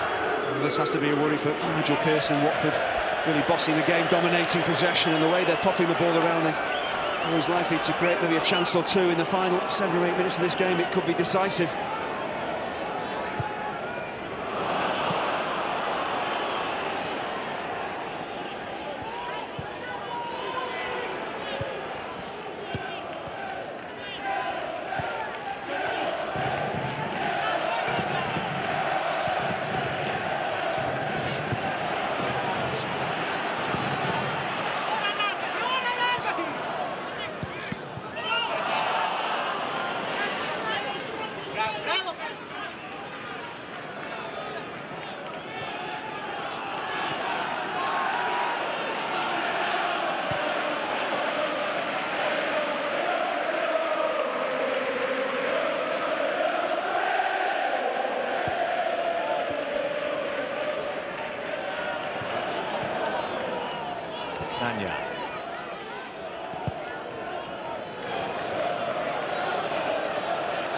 Cassetti.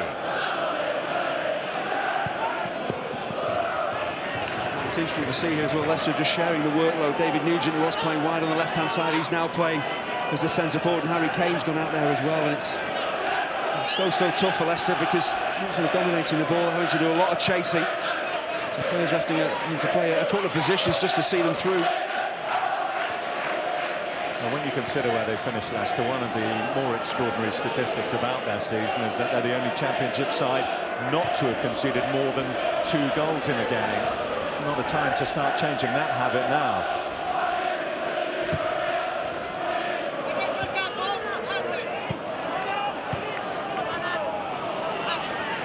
Knockout.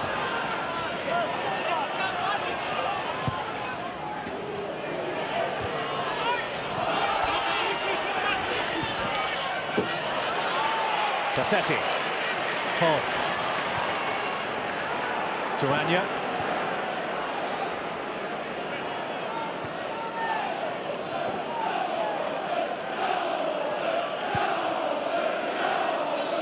Deeney again the target. Morgan again there to meet him.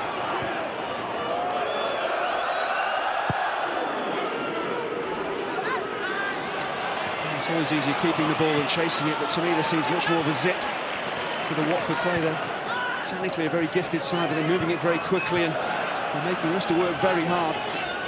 Forestieri, Abdi, Deeney, Anya. Plenty of golden shirts in the box here. Anya out by Morgan. Here's Harry Kane providing a way out, and as Forestieri sliding in, providing a little release of almost relentless pressure that Leicester are having to contend with here at the moment. I think Harry Kane and Leicester will certainly take that foul because they've been under the caution. Many occasions, Akechi Anya down that right-hand side has had a one-on-one with Jeff Slough and hasn't really provided quality service in there, but it's plenty of thinking for both managers to do.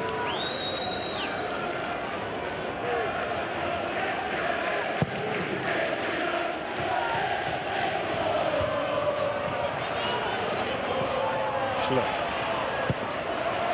Next strand away. Deeney. Forestieri. Spinning it to try and find Deeney. Morgan must get there and does.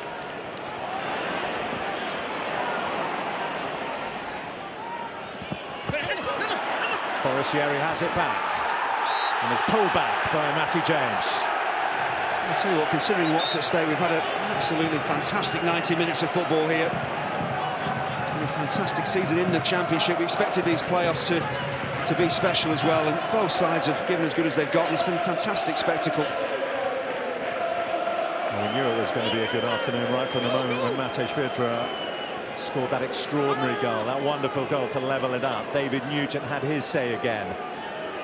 His slipperiness at a set piece, finding space, and he headed home to restore Leicester's advantage.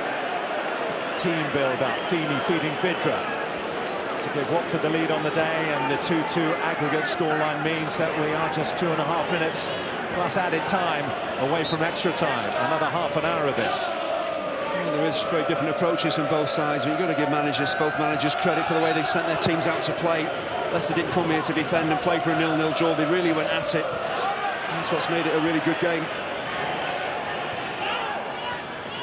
Briggs. Deeney.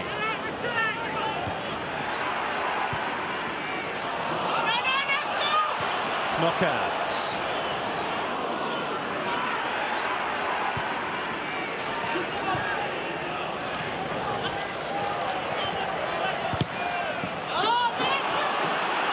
Knockout. A little bit of space ahead of him. He's found some energy, couldn't get past Cassetti, and an Ekstrand there to help out. Watford won't hang around to find out how Ekstrand is. They come forward through Forestieri, but it is a head injury, so Michael Oliver takes the initiative. And the referee does well. Of course, he wants the game to flow, but I think Knockout probably catches Ekstrand with his shin there. But it's a really good challenge coming across from Ekstrand, because Knockout's certainly on his way. Ekstrand times the challenge brilliantly, just seems to get a trailing foot on the head there. I'm not sure what Knockout has done. As he looks to break in behind that Watford defence there, you can just see it. As that trailing leg comes through, that's what catches Ekstrand.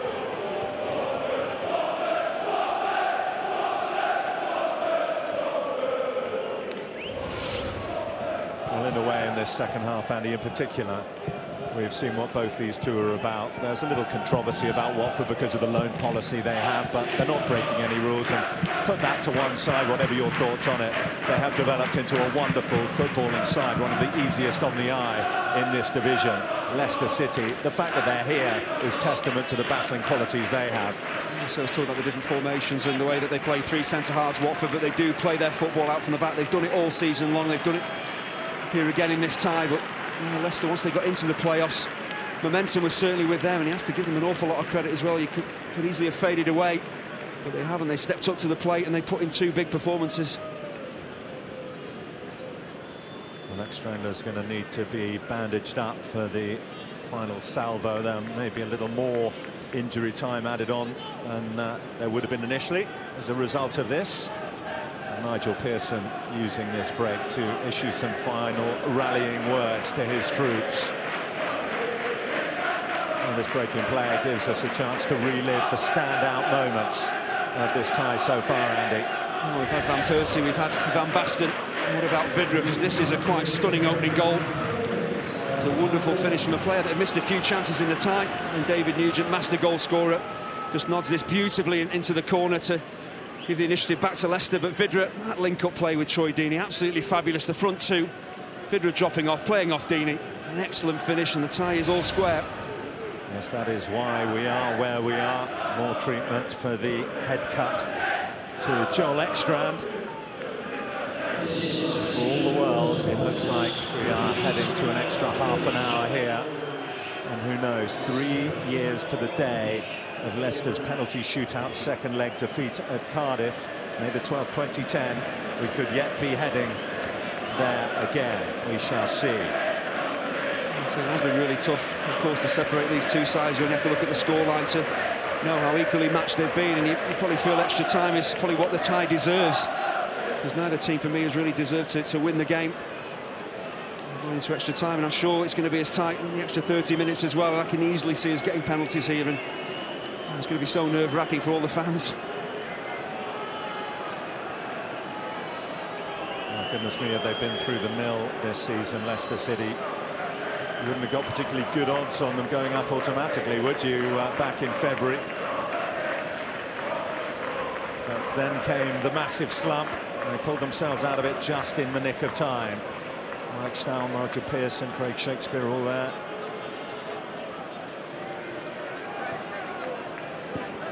I have to say, Bill, though, the Championship as a whole, from top to bottom, it's been so unpredictable this season. We weren't sure who was going to get relegated, we weren't sure who was going to get automatically promoted or even into the playoffs. It's been so close, and that's why we knew these playoffs were going to be very tight as well. And in a season when there are just 14 points between the final qualifying playoff place and the relegation places, you know it's a season where everyone's taking points off each other.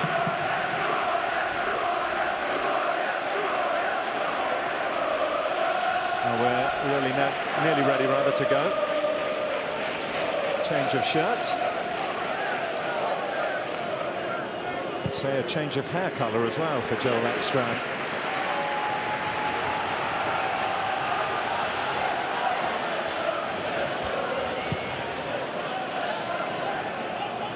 Keane. Ekstrand's back on. Kane.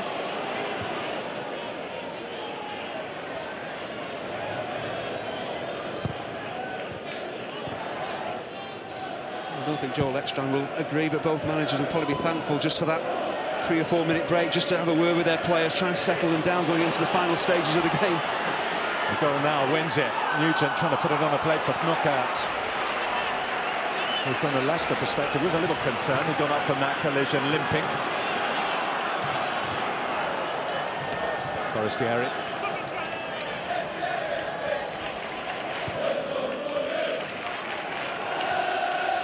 Hogg. Deeney takes it, gives it to Kane though. Julie gets it back. There's no doubt about it, Andy. The fact that Troy Deeney's available today has made such a difference to the way Watford have played from start to finish, hasn't it? Absolutely. Yes. Of course, he hasn't scored in this game, but his influence, just the way he can occupy his centre-halves, he's so physical. Good movement. He makes it very hard for defenders to know what is going to happen, but it's his link-up play. We saw it with the Vidra goal, the second goal. That That's why he's key to this team. The ball goes into him, it sticks. He's got great awareness and a good touch for a big centre forward as well. Knockout has missed it. Abdi. And back by Drinkwater.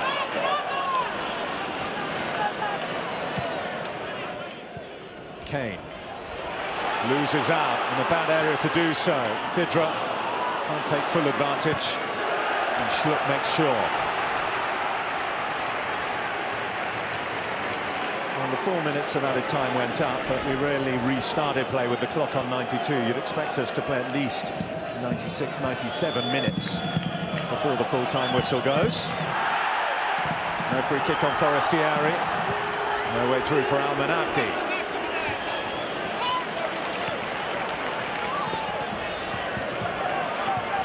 Briggs.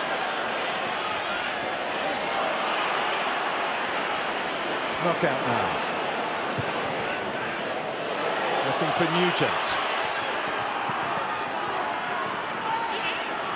Good number of blue shirts committed forward here. Drinkwater's one. Nugent. It's a good ball in. And Kane can't get the contact he was looking for. It's a fabulous ball in from David Nugent. So much more than just a centre forward in wide areas. Great appreciation. He knows where he wants to put this ball in. It's a little bit static from Watford at the back, and you get fortunate. But I tell you what, the energy levels every player out there has shown, they just work tirelessly. Well, they're going to have to go again for another half an hour. Both sides still with one substitution in the bank. But it's like it may well be Leicester who will finish the stronger. Knockout, he's got beyond Briggs, still going. Knockout goes to ground as Cassetti leads on him. Penalty! That is a massive decision. What a huge decision given by Michael Oliver.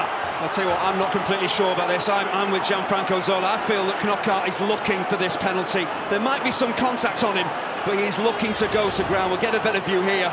He does brilliantly to get into the penalty area, but once he knocks it past Cassetti, there's a slight touch. To me, he throws himself to the ground, and that is a massive call for the referee. I felt he was probably going to book Knockaert.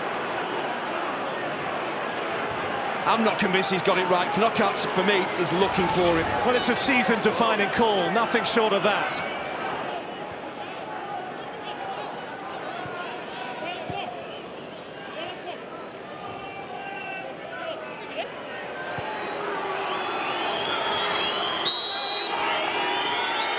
Knockaert takes, Almunia saves, Knockaert follows in, Almunia saves again! Absolutely astonishing. Now here come Watford. Forestieri. Here's Hogg! Deeney! Do not scratch your eyes. You are really seeing the most extraordinary finish here. It almost mirrors the final day. With the very last kick of this playoff semi-final, Troy Deeney wins it for Watford and sends them to Wembley. Well, we talked about Troy Deeney being an influence in this game, and that is exactly what he has been. But to me, not justice has been done in terms of the penalty. I didn't feel it was a penalty, so Knockaert not scoring, I felt was right. But you talk about a team that just doesn't give up, that keeps going, that keeps believing. Almunia, the hero at one end, and within 10 seconds, how quickly do Watford come straight down the other? And talk about being positive, about believing in yourselves. They just keep going, they keep the ball alive. And Troy Deeney has covered an awful lot of ground. Jonathan Hogg does quite brilliantly here to knock this back.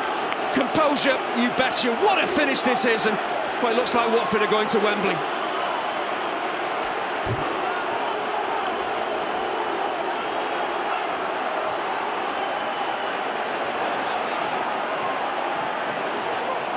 All the heartache, all the heartbreak of that final day, it all comes spilling out. Gianfranco Zola slips over as he celebrates. The sheer euphoria pouring out from everyone, managers, players, supporters, as they came on for some slightly preliminary celebrations. The pitch being cleared again now by these stewards, but how about that? How about that? Well, it's a word I've used about Matai Vidra, composure. When that ball broke to Troy Deeney, there was no panic. He was so relaxed. He wasn't worried about the state of play, the stage of the game. He just concentrated on doing what he does best, and that's hit the target. make sure you score, and it's just, well, it's heartbreaking for Leicester, but what an opportunity to get to Wembley for them. They missed the penalty, they sweep down the other end. This is why we love the Football League, we love the Championship, and this is why we love the playoffs. I don't believe he does, though.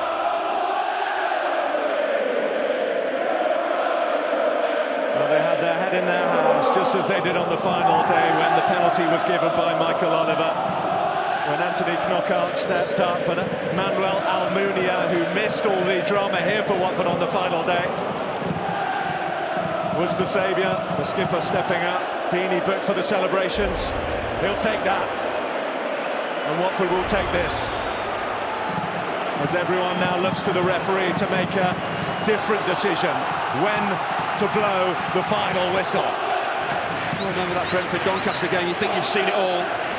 And that was in the regular season, now in the playoffs, something equally as dramatic. Well, look at this. A blue wave rushes forward as Michael launches it. And Almunia's there again, bravely, strongly, decisively. And perhaps for Leicester City, terminally. Well, it's all getting a little niggly. It's, I think, Danny Drinkwater who goes in here just to try and pinch the ball. Almunia, well, that penalty save, he's the real hero. He does well coming off his line here, he's brave. There's lots of bodies, he's going to take a whack, and he makes sure he gets to the ball first, though.